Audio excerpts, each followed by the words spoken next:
Bismillahirrahmanirrahim. Assalamu alaikum students. I hope that you all are fine. I am your computer science teacher Haider Ali. Dear students, today we are going to start the new chapter, chapter number 5. And this is the book that we are following. It is Foundation series based on Windows 7 and Microsoft Office 2010.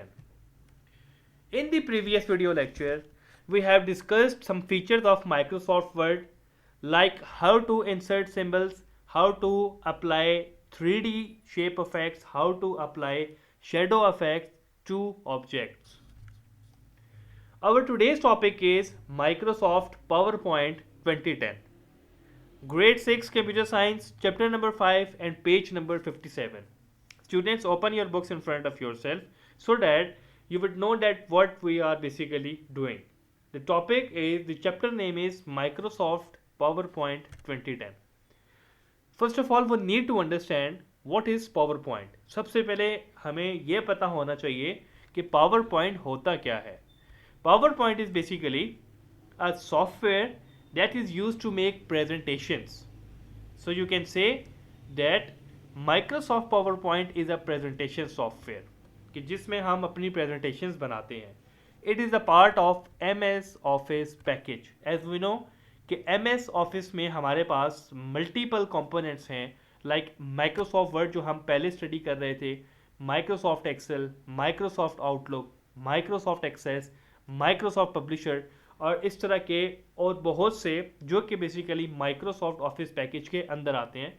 इसी तरह से Microsoft आपका पास जो Microsoft PowerPoint है, this is also a part of Microsoft Office package.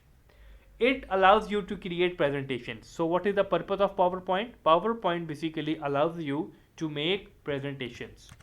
Now talking about what are the advantages of PowerPoint. Advantages में सबसे पहला advantage ये है कि आप कहीं भी हैं, अगर आपके पास आपकी slides prepared हैं, आप उन्हें open करके देख सकते हैं. सेकेंड इसमें एडवांटेज हमारे पास ये है कि आप अपनी प्रेजेंटेशन किसी भी मॉनिटर या LCD प्रोजेक्टर पे भी देख सकते हैं. थर्ड कि आपने जो भी स्लाइड्स क्रिएट की हुई है, जो भी प्रेजेंटेशन क्रिएट की हुई है, you can take the print of your slides. And last कि आप उस प्रेजेंटेशन को एडिट भी कर सकते हैं even minutes before your live presentation. Student, इसकी एक एग्जांपल देखते हैं कि आपने एक प्रेजेंटेशन प्रिपेयर की हुई है और आपने कहीं जाके वो प्रेजेंट करनी है. जब आप उस वेन्यू पे पहुंचते हैं जहां पे आपने प्रेजेंट करनी है, तो आपको पता चलता है कि आपने प्रेजेंटेशंस में कुछ फैक्ट्स एंड फिगर्स कोट किए हुए हैं जो कि ठीक नहीं है, या मे भी कुछ ऐसी चीज़ है जो आपने उसमें सपोज की हुई है और आपको कंफर्म हो गया कि अच्छा ये चीज़ तो ऐसे है, लेकिन मैंने अपने स्लाइड में ऐसे नहीं ऐड की हुई, जो कि आपको उधर जाके पता चलता है और ठीक उसके 5 या 10 मिनट बाद आपने प्रेजेंट करना होता है.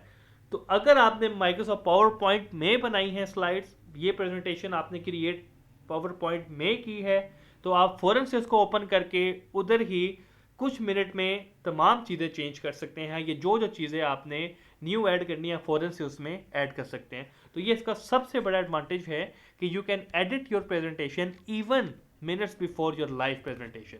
This is the most important advantage of Microsoft PowerPoint. Now student, the question is how to start PowerPoint. In order to start PowerPoint, we have to click start button जो आपके बिल्कुल left corner पे आ रहा होता है.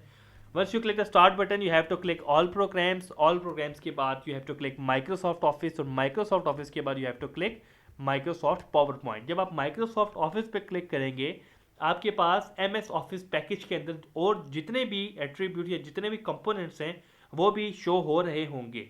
But we need to open Microsoft power point, इसलिए आप Microsoft power point पे क्लिक करके उसको ओपन करेंगे. First of all we need to understand how to create a blank presentation, how to create a presentation by using installed templates and creating a new presentation using installed themes. हमने ये discuss कर लिया है कि Microsoft power point क्या होता है और उसके एडवांटेजेस क्या हैं और हमने उसको ओपन कैसे करना है. अब हमने ये चीज़ अंडरस्टैंड करनी है कि अगर हमने कोई प्रेजेंटेशन क्रिएट करनी है और ब्लैंक प्रेजेंटेशन लाइक बिल्कुल स्क्रैच से बिल्कुल न्यू प्रेजेंटेशन अगर हमने स्टार्ट करनी है, तो वो कैसे क्रिएट करेंगे.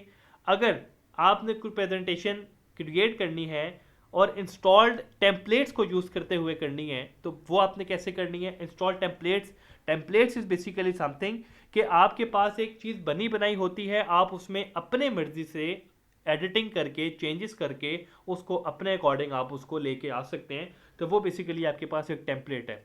या उसके अलावा अगर आपने कोई प्रेजेंटेशन क्रिएट करनी है यूजिंग इंस्टॉल्ड थीम्स बेसिकली आपके थीम्स का आपके बैकग्राउंड से रिलेशन होता है कि आपका बैकग्राउंड का कलर क्या है और उसमें फॉन्ट साइज किस तरह से सामने आ रहे हैं, उसमें आपकी हेडिंग्स किस तरह से प्रेजेंट हो रही हैं, आपके सब टाइटल्स किस तरह से प्रेजेंट हो रहे हैं, लाइक जितने भी फॉर्मेटिंग के आपके काम हैं वो बेसिकली थीम्स के अंडर आते हैं।